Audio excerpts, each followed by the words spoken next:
everyone, welcome to Delicious Recipes. വെറും 10 മിനിറ്റിൽ നല്ലൊരു ഈവനിംഗ് സ്നാക്ക് തയ്യാറാക്കിയാലോ? കുറച്ച് ഇഡ്ഡലിമാവ് ബാക്കിയുണ്ടെങ്കിൽ വളരെ പെട്ടെന്ന് നല്ല ടേസ്റ്റി ആയിട്ടുള്ള ഒരു ഈവനിംഗ് സ്നാക്ക് നമുക്ക് തയ്യാറാക്കിയെടുക്കാം. അപ്പോൾ ഇതിനാവശ്യമായിട്ടുള്ള ചേരുവകൾ എന്തൊക്കെയാണെന്ന് നോക്കാം. ഞാനിവിടെ 1.5 കപ്പ് ഇഡ്ഡലിമാവാണ് എടുത്തിട്ടുള്ളത്. ഇപ്പോൾ 1 കപ്പ് ചേർത്തിട്ടുണ്ട്. ഇനി നമുക്കിതിലേക്ക് 1/2 കപ്പ് ഇഡ്ഡലിമാവ് കൂടി ചേർത്ത് കൊടുക്കാം. ഇനി ഇതിലേക്ക് ആവശ്യമായിട്ടുള്ള മറ്റു ചേരുവകൾ 1 ടേബിൾ സ്പൂൺ റവയാണിത്. ഇനി അടുത്തതായി ചേർക്കുന്നത് അരിപ്പൊടിയാണ്. ഇപ്പോൾ ഞാൻ 1 ടേബിൾ സ്പൂൺ മാത്രമേ ചേർക്കുന്നുള്ളൂ. ആവശ്യമെങ്കിൽ പിന്നീട് ചേർക്കാവുന്നതാണ്. ഏകദേശം 2 ടേബിൾ സ്പൂൺ വളരെ ചെറുതായിട്ട് അരിഞ്ഞ സവാളയും കുറച്ച് കറിവേപ്പില അരിഞ്ഞതും മല്ലിയിലയുമാണ് ഇപ്പോൾ ചേർക്കുന്നത്. ഇനി അടുത്തതായിട്ട് നമുക്ക് ചേർക്കാനുള്ളത് പച്ചമുളകാണ്. ഞാനിപ്പോൾ 1 പച്ചമുളകാണ് ചേർത്തത്. നിങ്ങളുടെ എരിവിനനുസരിച്ച് പച്ചമുളകിൻ്റെ എണ്ണം കൂട്ടാം. ഏകദേശം 1/2 ടീസ്പൂൺ ഇഞ്ചി അരിഞ്ഞതും കൂടി ചേർത്തിട്ടുണ്ട്. 2 നുള്ള് ചെറിയ ജീരകമാണ് ഇപ്പോൾ ചേർക്കുന്നത്. ആവശ്യത്തിന് ഉപ്പ് കൂടി ചേർത്തിട്ട് ഇത് നന്നായിട്ടൊന്ന് മിക്സ് ചെയ്തെടുക്കാം. കുറച്ച് തിക്കായിട്ടുള്ള ഒരു ബാറ്ററാണ് നമുക്ക് ആവശ്യം. അപ്പോൾ ഇത് മിക്സ് ചെയ്ത ശേഷം ആവശ്യമുണ്ടെങ്കിൽ അരിപ്പൊടി ചേർത്ത് കൊടുക്കാം. ഞാനിപ്പോൾ ഇതിലേക്ക് 1 ടേബിൾ സ്പൂൺ കൂടി അരിപ്പൊടി ചേർക്കുന്നുണ്ട്. ഇനി നല്ലതുപോലെ ഇതൊന്ന് മിക്സ് ചെയ്തെടുക്കണം. ഉപ്പൊക്കെ പാകമാണോ എന്ന് നോക്കണം.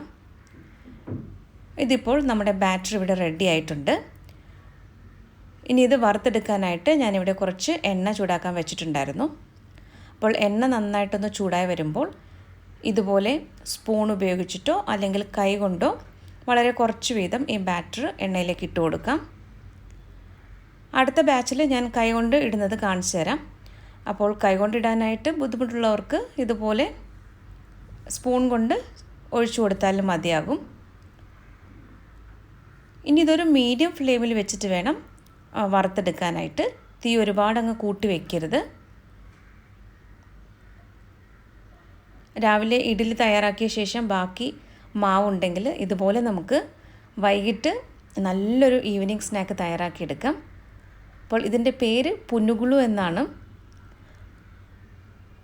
വെറും 10 മിനിറ്റ് കൊണ്ട് തന്നെ നമുക്ക് തയ്യാറാക്കിയെടുക്കാം. ഇടയ്ക്കിടയ്ക്ക് ഒന്ന് ഇളക്കി കൊടുക്കണം. ഇപ്പോൾ ഇതിൻ്റെ കളറൊക്കെ നന്നായിട്ട് മാറി വന്നിട്ടുണ്ട്. ഇതിപ്പോൾ പാകത്തിന് ഫ്രൈ ആയി വന്നിട്ടുണ്ട്. ഇനി നമുക്കിത് എണ്ണയിൽ നിന്നും എടുത്ത് മാറ്റാം. അങ്ങനെ നമ്മുടെ ഫസ്റ്റ് ബാച്ച് ഇവിടെ റെഡി ആയിട്ടുണ്ട്. ഇനി അടുത്തത് ഞാനിതുപോലെ കൈ കൊണ്ടൊന്ന് ഇടുന്നത് കാണിച്ചു തരാം. അപ്പോൾ ചൂടായ എണ്ണയാണ്. അപ്പോൾ ആദ്യമായിട്ടൊക്കെ ചെയ്യുന്നവർ ഒന്ന് ശ്രദ്ധിച്ച് വേണം ചെയ്യാനായിട്ട്. കുറച്ച് വീതം ഇട്ട് കൊടുത്താൽ മതിയാകും. അങ്ങനെ നമ്മുടെ സെക്കൻഡ് ബാച്ച് ഇവിടെ റെഡി ആയിക്കൊണ്ടിരിക്കുകയാണ്. ഇവിടെ ഇപ്പോൾ നല്ല മഴയാണ്. അപ്പോൾ വൈകുന്നേരം ചായയുടെ കൂടെ ഇതുപോലെ ചൂടായിട്ട് കഴിക്കാനായിട്ട് എന്തെങ്കിലും ഉണ്ടെങ്കിൽ നല്ലതാണ്. അപ്പോൾ ചായ ഉണ്ടാക്കുന്ന സമയം കൊണ്ട് തന്നെ നമുക്കിതുപോലുള്ള ഒരു സ്നാക്കും തയ്യാറാക്കിയെടുക്കാം.